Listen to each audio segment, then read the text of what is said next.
Ahí.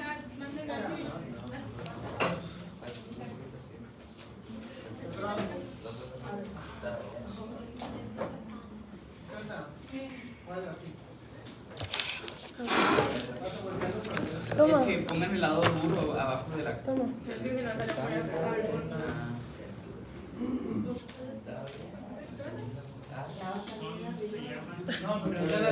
Falla.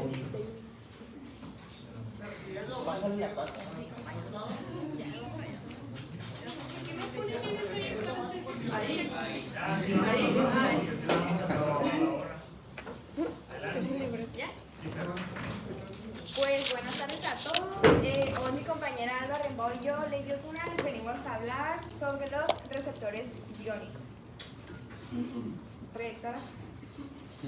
Para comenzar, pues los canales iónicos son estructuras que se encuentran en macromoléculas proteicas que atraviesan la membrana plasmática a modo de poros, y estos permiten el flujo selectivo y rápido de ciertos iones a favor de un gradiente químico y eléctrico. Pues estos tienen un papel fundamental en la fisiología celular, ya que sus señales alteran el potencial de membrana o la composición iónica intracelular.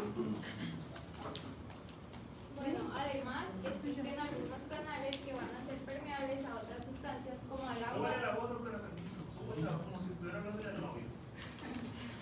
Bueno, existen otros canales que van a ser permeables a otras sustancias como al agua y a otros pequeños solutos. Un canal puede estar abierto de manera permanente, por lo que el gradiente eléctrico y el gradiente químico van a ser el único condicionante para que estos canales iónicos, para el paso de estos iones específicos. Pero es más frecuente que un canal se encuentre cerrado y se abra en respuesta a señales específicas. Las señales que van a ser capaces de activar estos canales van a depender del tipo de canal del que se trate. Los canales iónicos van a presentar cierta selectividad, tanto para el tipo de iones que dejan pasar como para el estímulo que los va a activar. Esta selectividad es un poco más estricta en los canales que son activados por voltaje. Los tres estados en los que se puede encontrar un canal es el estado de reposo, que es cuando el canal está cerrado, pero está susceptible a que este pueda ser activado. El segundo es el estado activo, que es cuando el canal está abierto. Y el tercero es el estado inactivado o refractario, que es cuando el canal está cerrado, pero este no va a responder a los estímulos de apertura. Bien, pues ahora los canales iónicos se van a clasificar dependiendo del estímulo que los activa. Principalmente, bueno, primero les voy a hablar sobre los canales iónicos activados por el ligando, los cuales pues estos se van a activar con interacción de mediadores extracelulares, y estos van a estar integrados por receptores estrictos, o sea, los receptores ionotrópicos, en los que el ligando que abre es un fármaco agonista.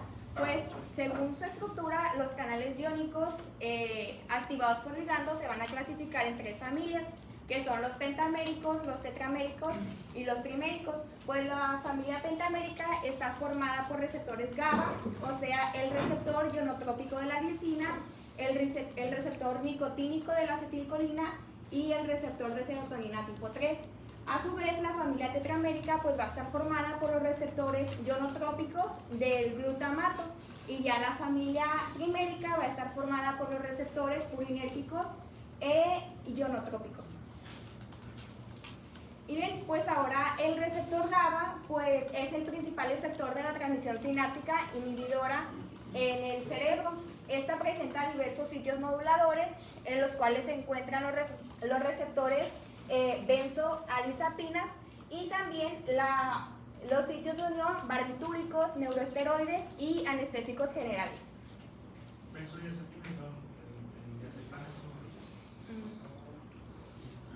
Ahora el receptor de glicina, este se va a expresar en la médula espinal.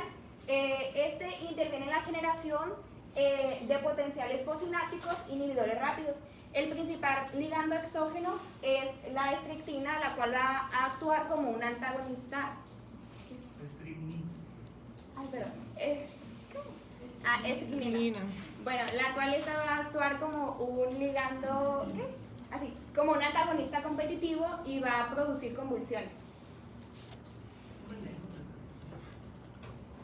Y pues un ejemplo claro de lo que vendría siendo un receptor iónico, un canal iónico activado por ligando, son los receptores nicotínicos de la acetilcolina, pues la combinación de sus subunidades posibilita la formación de múltiples receptores nicotínicos que se agrupan en 3 categorías: los musculares, los ganglionares y los neuronales.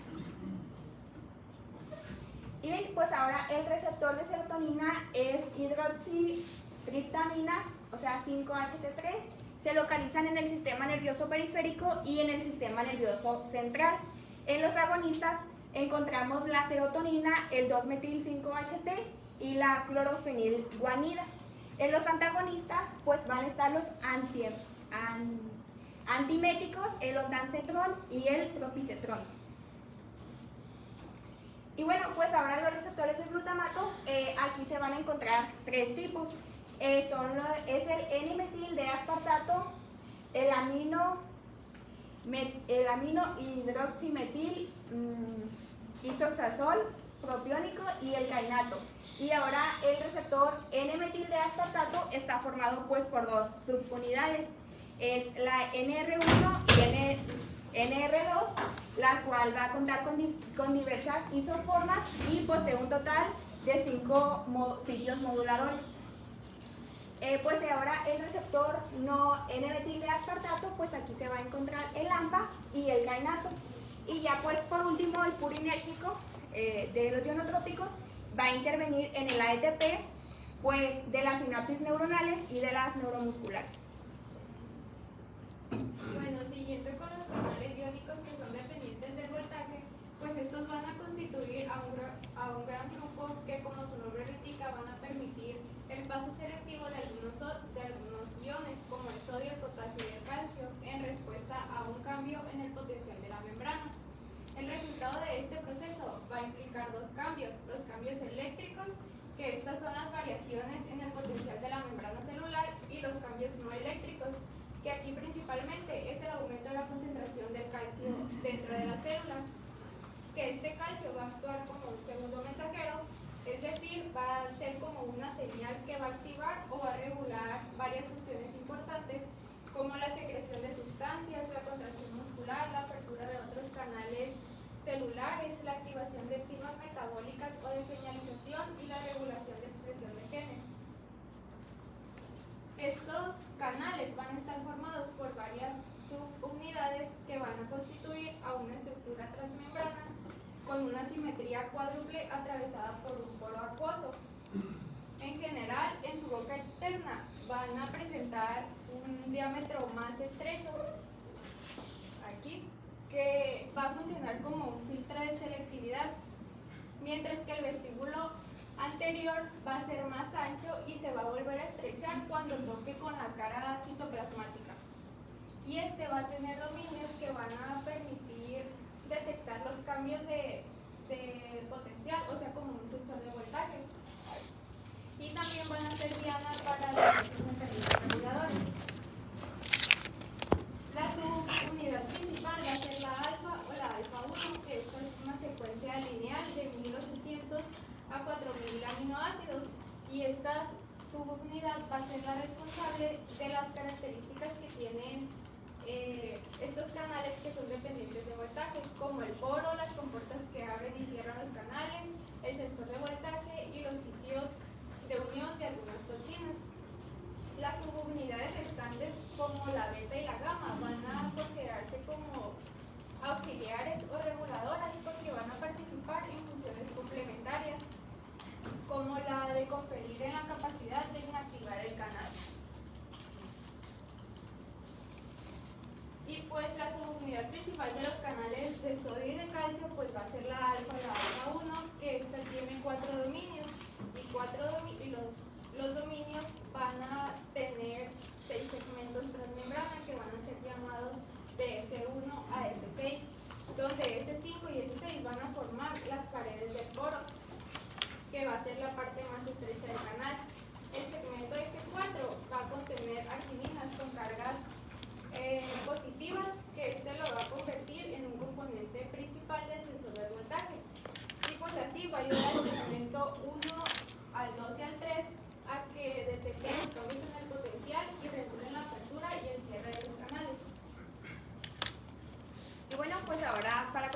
hablaré sobre los canales de sodio, los cuales son canales iónicos que son dependientes de voltajes selectivos para el paso de iones de sodio. Se encuentran en la membrana plasmática de las células excitables y estos van a permitir la despolarización de la membrana y van a generar potenciales de acción. También la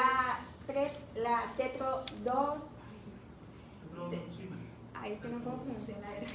Y la satixoxina bloquean estos canales o impiden su funcionamiento. Los anestésicos locales como la lidocaína y la tetracaína bloquean los canales evitando las transmisiones del dolor y ya pues son objetivos de fármacos unidos en el tratamiento de arritmias cardíacas. Sí, por ejemplo, la lidocaína es un fármaco que inhibe la entrada del sodio a la célula y no se excita. Y entonces, si esa célula, por ejemplo, cuando nosotros inyectamos lidocaína para suturar, lo que estamos haciendo es poner a la célula tranquila, que no se despolarice y por lo tanto que no manifieste dolor. Entonces, lo mismo sucede en aquellos pacientes que tienen asma, que tienen arritmias o que tienen crisis convulsivas, donde medicamentos como la DPH son capaces de inhibir esta parte de aquí del sodio, o bien como el diazepam, que hace otro tipo de efectos, pero tú lo mencionabas ahorita como benzodiazepinas. Entonces, es importante que entendamos que esto es ocasionado por un inhibición de los canales. Ahorita estamos hablando de lidocaína, pero también podemos hablar de los inhibidores de los canales de calcio, como el nifedipino, o el nifedipino, el nimodipino, que son fármacos que nos ayudan en otros segmentos, pero que inhiben pues, la entrada de calcio, por lo tanto la contracción de los vasos arteriales. Entonces es importante que tengamos la funcionamiento.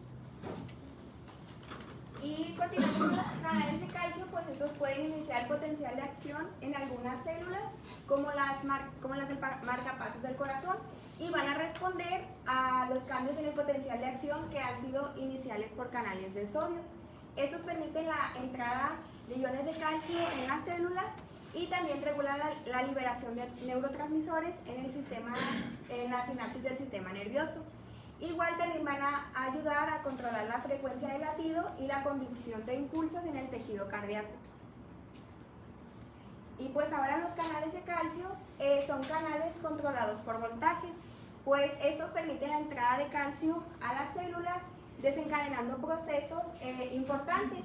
Regulan la liberación de neurotransmisores en el sistema nervioso central, en el entérico y en el autónomo, como también van a ayudar a regular funciones cardíacas esenciales.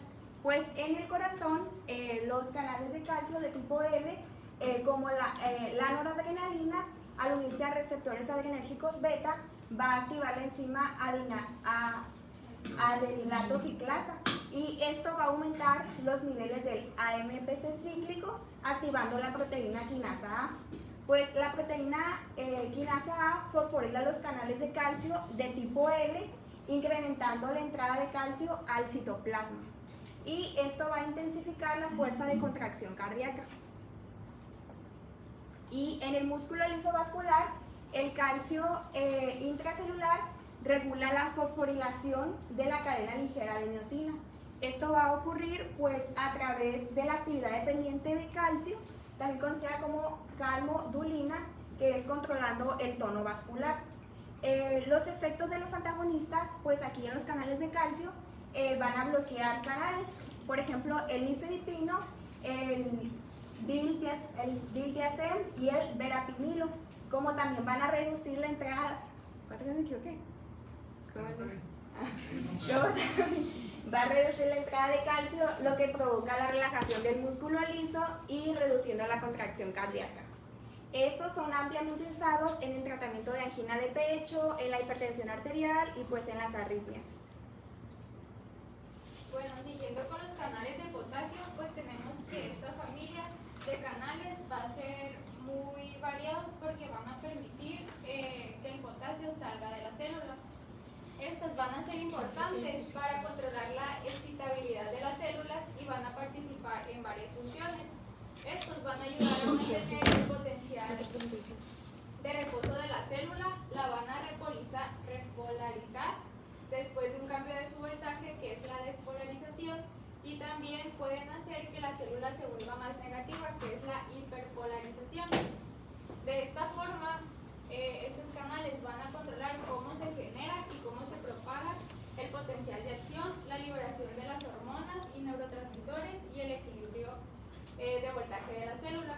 Y clínicamente, pues algunas formas de epilepsia van a ser causadas por mutaciones naturales en los conductos de potasio, y los fármacos como la retigabina van a favorecer la apertura de estos canales, y pues estos se encuentran en estudios para el tratamiento de la epilepsia.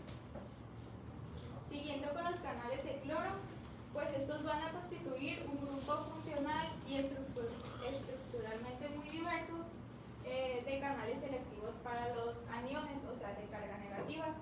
Estos van a estar implicados en la regulación de la excitabilidad de las neuronas y de los músculos esquelético, liso y cardíaco, la regulación del volumen celular, el transporte transepitelial de sales, la acidificación de compartimientos intracelulares y extracelulares, y el ciclo celular y la apoptosis. Y los canales de TRP pues son una familia de casi 30 canales que se van a encontrar en un punto intermedio entre los canales controlados por ligando y los controlados por voltaje, que estos van a tener funciones como la detección de la temperatura, la sensación a ciertos químicos y el transporte de minerales como el hierro y el magnesio. Estos van a tener 6 dominios transmembranas y en sus extremos van a tener amino y carboxilo.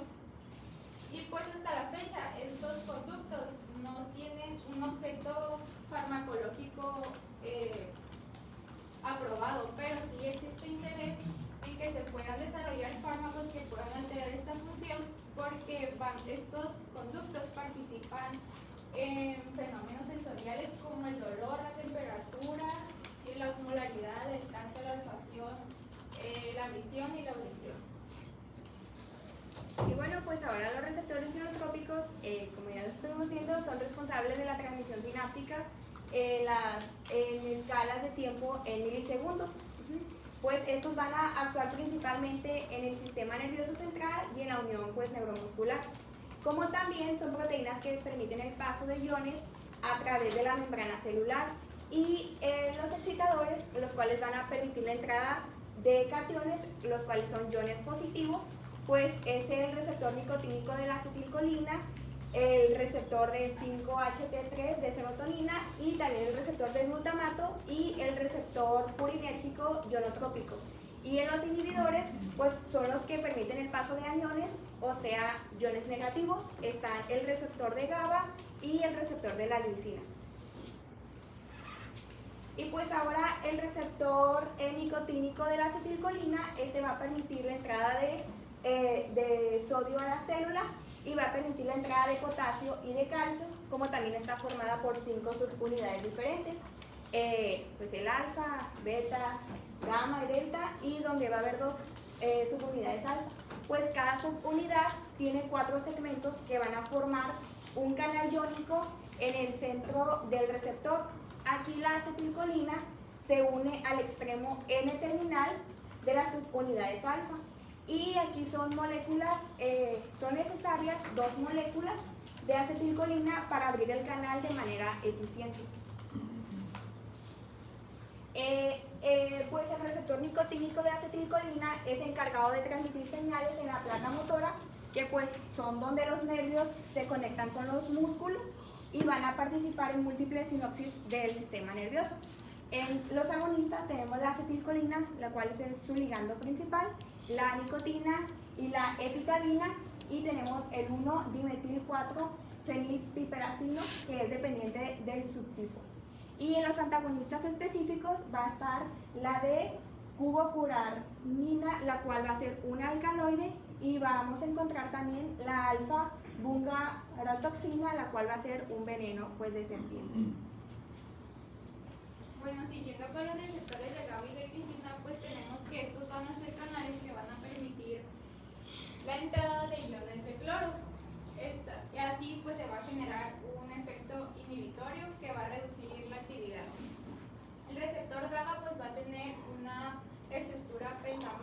pentamérica, 2 subunidades alfa, 2 beta y una gamma.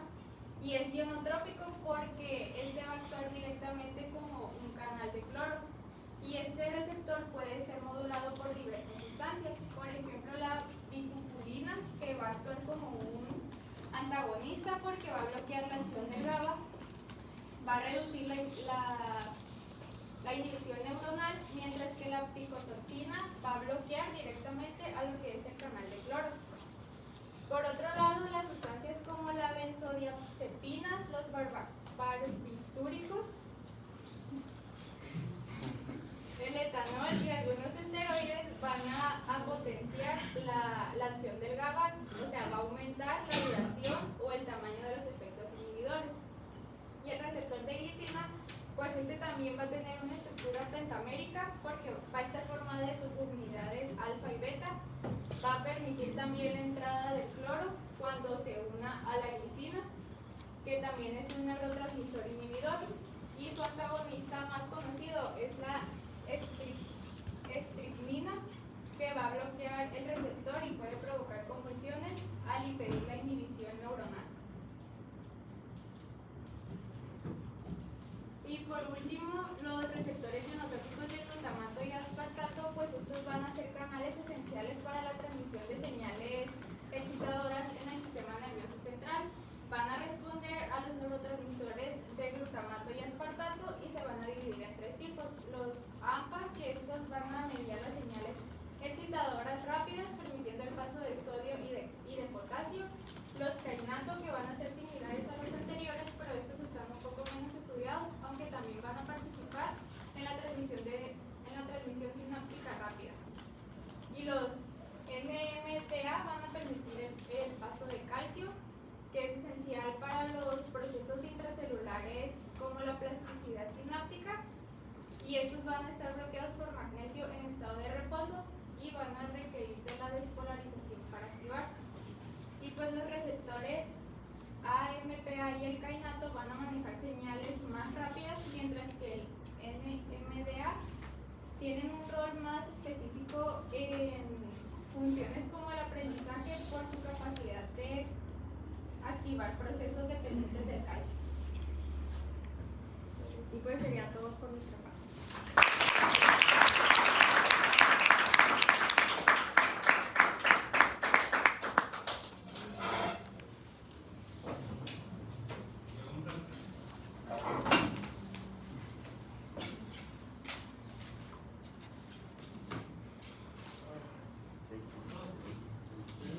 ¿Sí se usa el etanol para lo del ¿cómo se llama? ¿Del beta o? Es como cuando hicieron muscarínicos, se dieron cuenta que el etanol genera una reacción al interaccionar.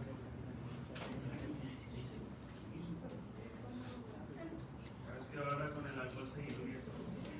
Serio, grita, sobre todo en secundaria. Los hombres les gustan los hombres. Bueno, doctora, ¿alguna otra cosa?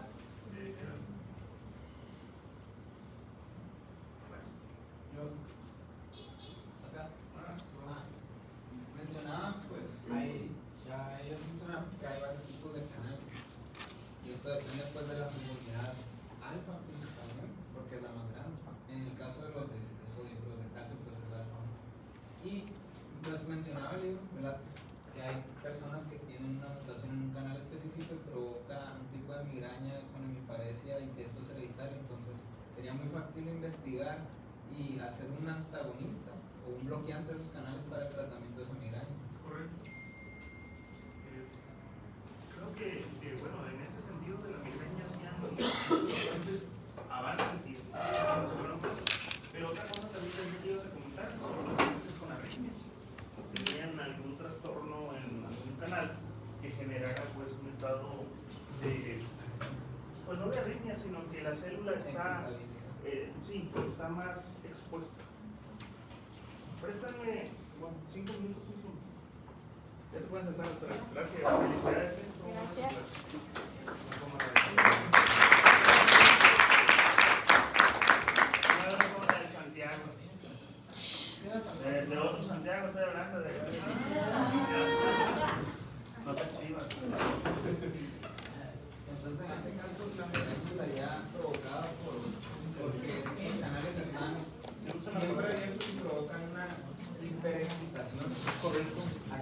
transmite la señal. No, lo que pasa es que un estado es como cuando tú utilizas mucho un músculo o simplemente con que roces tus manos, te la frotas enérgicamente, te va a producir calor y el calor te produce irritación y al final te genera dolor.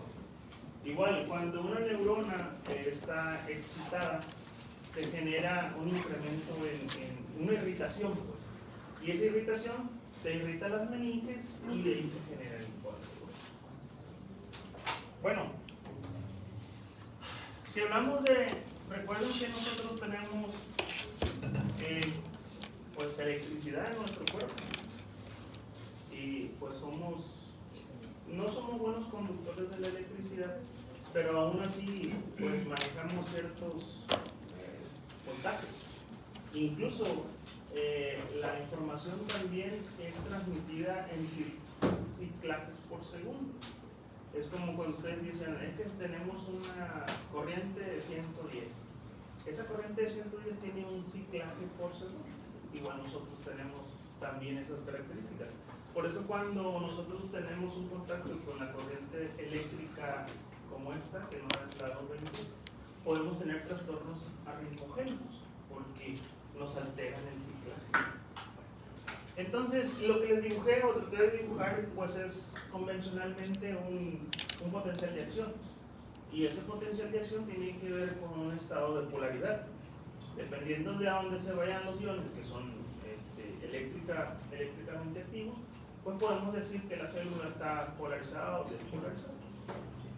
Entonces recuerden que cuando un estímulo alcanza el umbral, viene la despolarización o la reacción pues, de la célula. Entonces cada una de las células tiene diferentes tipos de umbrales, ¿sí? Una que es menos 90, otra que es menos 60 y así sucesivamente. Pero todo con el mismo principio de un cambio en la polaridad. ¿De acuerdo? Entonces si nosotros hacemos una célula o queremos evidenciar cómo es una célula, ¿cómo es? ¿Electronegativa adentro o electronegativa por fuera? En reposo debe tener una electronegatividad y debe corresponder a una electropositividad externa. ¿De acuerdo? Hasta ahí estamos bien. Esto es en un estado de reposo, así como ustedes. Entonces, identificamos en un potencial de acción diferentes fases. Estas fases están relacionadas directamente con la actividad celular. Entonces, empezamos con el 4, que es una etapa totalmente de polarización celular. Y entonces, cuando nosotros tenemos un estímulo que alcanza el umbral, el primer reflejo que tiene la célula es aperturar los canales de sodio. Por eso, en la fase 0 del potencial de acción es una apertura de canales rapidísimos de sodio. Y entonces, ¿qué pasa? Entonces, le di el estímulo, alcanzamos el umbral y la célula responde. ¿De qué manera? Pues recuerden que el sodio lo tenemos, es un ion extracelular. Entonces, lo que hacemos es ingresar grandes cantidades de sodio. ¿Qué pasa? Que cambiamos, ¿a qué? ¿Qué cambiamos? La polaridad, muy bien.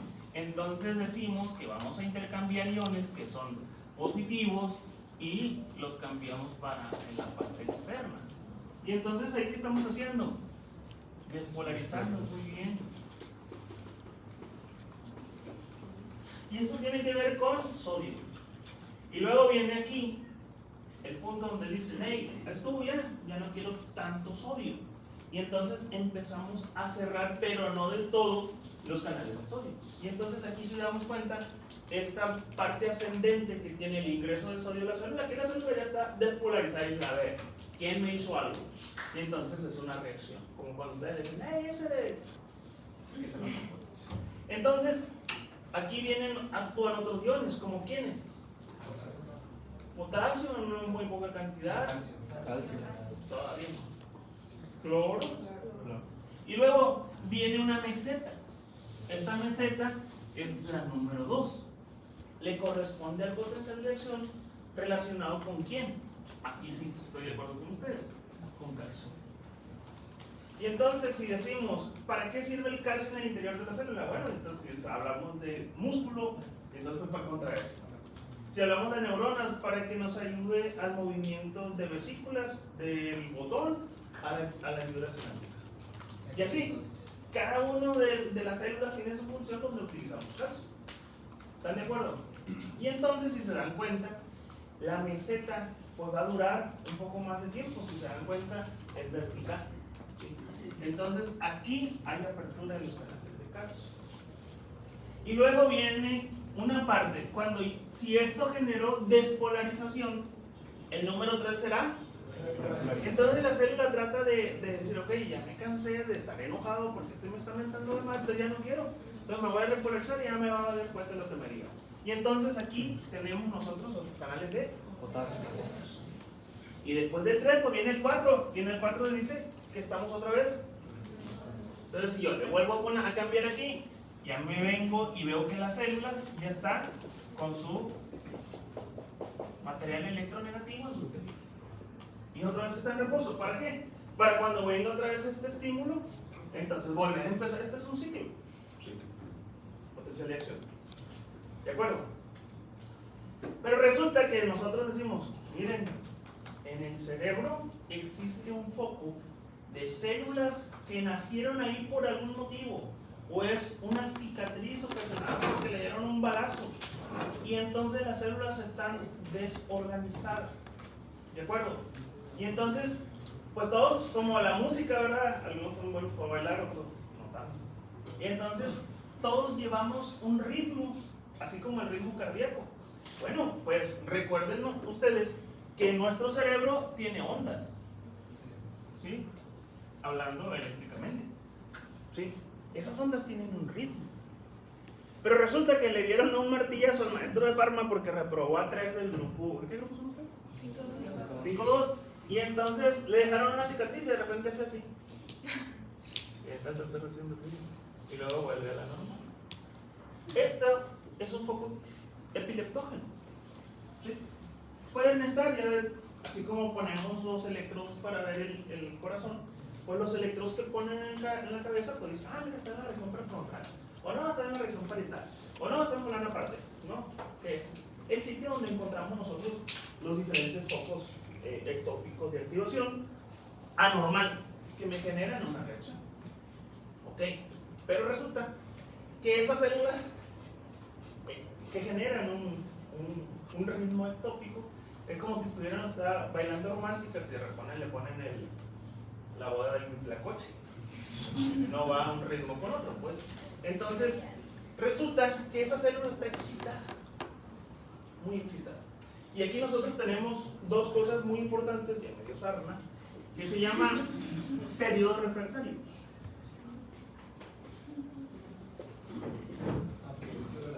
Este tiene una subdivisión, un periodo refractario absoluto y un periodo refractario relativo. ¿Qué es esto? Dice el autor, el Gaito, que una célula tiene un periodo refractario absoluto. Vamos a suponer que nosotros alcanzamos 90 milivolts, menos 90, ¿sí? Ese es el umbral. Cuando la célula está en un periodo refractario absoluto, no se va a volver a despolarizar, aunque el impulso o el estímulo sea mayor. A mí me va. Yo aquí estoy, me estoy despolarizando, déjenme que termine, para que de esta manera volver acá. ¿Sí? Ningún estímulo, aunque sea de mayor intensidad que el que generó este potencial de acción, me va a generar un nuevo estímulo. Eso se conoce como periodo refractario absoluto. Y luego viene otro que dice que es relativo. ¿Cuándo se presenta un periodo refractario relativo? Y aquí sí, habitualmente un estímulo que sea mayor que el que generó este potencial de acción puede desencadenar un nuevo potencial de acción. ¿Y cómo nosotros lo veríamos en una imagen? Algo así. Existen sitios donde nosotros podemos encontrar una anomalía, o no anomalía, es cuando estamos más vulnerables. ¿Cuándo estás más vulnerable tú? Yo, Sí. Cuando no dormimos. ¿Tú, doctora? Cuando no duermes casi tú. Cuando repruebo. Cuando repruebas Cuando no he comido. Cuando no has comido. Entonces, cualquier cosa te irrita. ¿Estás de acuerdo? Bueno, entonces, Esto mismo sucede con la célula. Hay un lugar en el cual está más vulnerable y dicen que es entre lo que es la fase 2 y la fase 3. ¿Cuándo? Pues cuando está en repolarización. O sea, no la dejan llegar ¿a dónde? A que se repolarice totalmente. Y entonces aquí, cualquier estímulo, ojo, el estímulo tiene que ser mayor que el que generó el primer potencial de acción. ¿Sí? ¿Quedó claro? Sucede en esta parte de aquí. En este caso, el estímulo en el periodo refractario relativo, pues podría ser que una arritmia, pues le das Sí. una cardioversión eléctrica para que se reviente. Bueno, sí. O bien traer un marcapaso y subirlo más y luego regresar. Como cuando le ponen tren de los caballos que van corriendo. Bien, quedó claro hasta aquí. Entonces, muchos medicamentos, más que nada antiarrítmicos o anticonvulsionantes, van a ir relacionados a inhibir los canales que sus compañeros mencionaron y que de esta manera lo hagamos a que sean más fuertes el potencial de acción y que no alcancen el umbral para que sigan manteniendo una crisis, porque todos estos son potenciales de acciones, pero están fuera de lugar y fuera de ritmo. Por eso el paciente pierde el estado de despierto y empieza a contracturas mioclónicas. O bien, de repente está hablando como su maestro de fármaco y cayó. Esa es una crisis atónica. El paciente de repente se desconecta. Siempre he dicho, o bueno, una crisis de ausencia también. Esa tiene características de ciclado muy importantes. Bueno, yo siempre he dicho que el cerebro es una entidad bastante compleja, pero muy rudimentaria. Somos rudimentarios en ese sentido. Si ustedes, por ejemplo, el paciente tiene una cetoacidosis diabética y tratan de ponerlo en condiciones, el cerebro no se pone. La sangre sí se puede cambiar de volada, cambia el pH, y el cerebro no. El cerebro tiene que echar a andar mecanismos muy lentos. Y muchas veces, si nosotros reponemos muy rápido bicarbonato, bajamos la glucosa, se hincha el cerebro y se desconecta. Su principal respuesta es desconectarse. ¿Sí? Entonces, si por ejemplo ven algo trágico ustedes, bueno, se desconecta. Y si se le baja el azúcar, dice, no tengo azúcar, me desconecto. Se desconecta, pierde el estado de despierto. ¿Preguntas de esto? Bueno, perdón, doctor. Entonces, si yo pongo un fármaco que sea inhibidor de los canales de sodio, entonces ¿dónde va a actuar? Y entonces, ¿qué no voy a tener? Potencial de acción, ¿verdad? Potencial de acción se va a aplanar. Y entonces esta célula no va a tener ninguna manifestación. Y así, por ejemplo, si me ponen anestesia aquí, todo este músculo y todas las terminaciones nerviosas van a estar aplanadas su potencial de acción. Entonces cuando me pinchen o me rajen, no me va a dar cuenta o no lo voy a sentir, porque las células que se encargan de mandar esa información están bloqueadas. ¿Cómo la bloqueé? Pues con un inhibidor de los canales. ¿Con quién? Gilocaína. Tetracaína, si es el ojo. Rufibacaína, todos los que mencionaron para columna y eso. ¿Sí? Entonces, no nada más esos. ¿Quiénes más? Bueno, pues ya mencionamos todos los demás. Ahora bien, si vamos a hablar de aquellos del corazón, por ejemplo, los focos ectópicos de activación del corazón, tiene una característica. Los focos ectópicos son más susceptibles a los medicamentos que el foco normal. ¿Qué quiere decir esto? Que yo tengo un sistema eléctrico del corazón, ya se los he dibujado muchas veces. Ese no responde tanto a los medicamentos como el foco ectópico. Esa es una de las cosas a favores o las condiciones a favores de los pacientes. Mi sistema puede seguir trabajando normal. El que se va a apagar o el que se va a regular es el foco ectópico. ¿Preguntas? Iba a decir algo respecto a lo del cerebro que usted mencionó, pero que pues si bien es una estructura compleja, pues como que al haber evolucionado desde una estructura tan primitiva, pues puede ser rudimentario. Entonces, en un podcast que escuché, le preguntaban a un neurocirujano sobre qué pensaba que ocurría cuando le daban un knockout a un boxeador o un peleador de MMA. Entonces dice que hay tantas teorías para esto como pues para de dónde salió el podio. O como por ejemplo que es una crisis epiléptica demasiado rápida.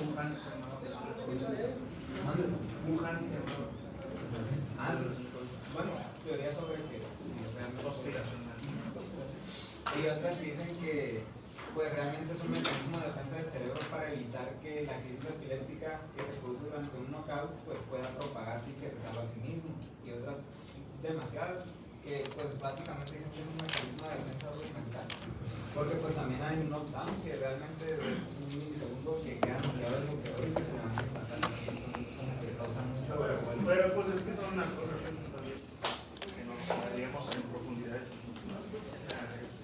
gracia. Doctor, ¿y por qué es que existe más sensibilidad en esos focos? Porque al ser irregular y estar en un sitio irregular, tienden esa capacidad. O sea, es muy débil. Sí, pues, o sea, todos nacemos, por ejemplo, si vamos a hablar incluso con una crisis convulsiva, con algunos focos de activación ectópica.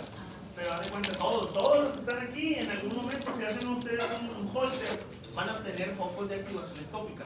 ¿Por qué? Porque se salieron del sitio donde debían de salir, como cuando vemos las ¿cómo se dicen? Las mamas supernumerarias. Ya ves que empiezan aquí y luego se trasladan conforme va creciendo el producto del feto y se ponen ya frutales. Pero en el trayecto puedo tener yo algunas glándulas supernumerarias. Bueno, pues lo mismo sucede con las células eléctricas que no se acomodan exactamente en los sitios que deben de estar. Y entonces, pero todas son capaces de generar un impulso eléctrico y generar una actividad. Entonces, si por algún motivo ellas dicen, el sistema normal, el que manda es el sin usar, es como la pieza de un caballo.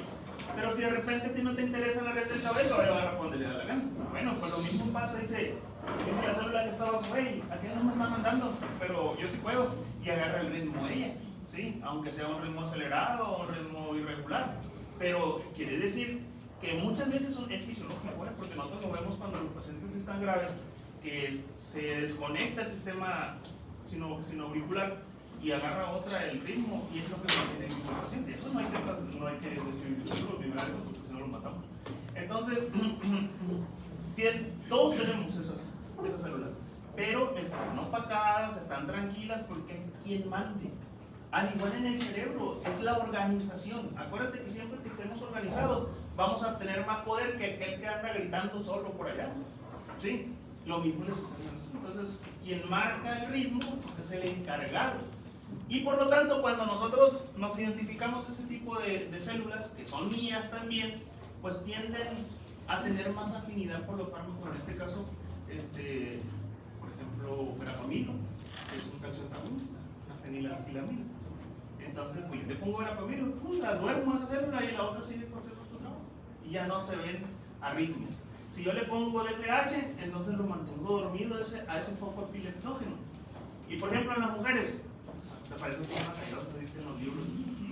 La mujer, cuando está embarazada o cuando está menstruando, si tú te vas y revisas la literatura, te vas a dar cuenta que las mujeres que tienen trastornos epileptógenos se presentan más cuando se está acercando la menstruación o cuando están embarazadas. Y tú ves pacientes que están en convulsiones y dice el médico, bueno, ¿y por qué? Bueno, pues hay que hacer ajustes porque el paciente o está generando una disminución en la concentración del fármaco que no alcanza a controlar esos focos epilépticos.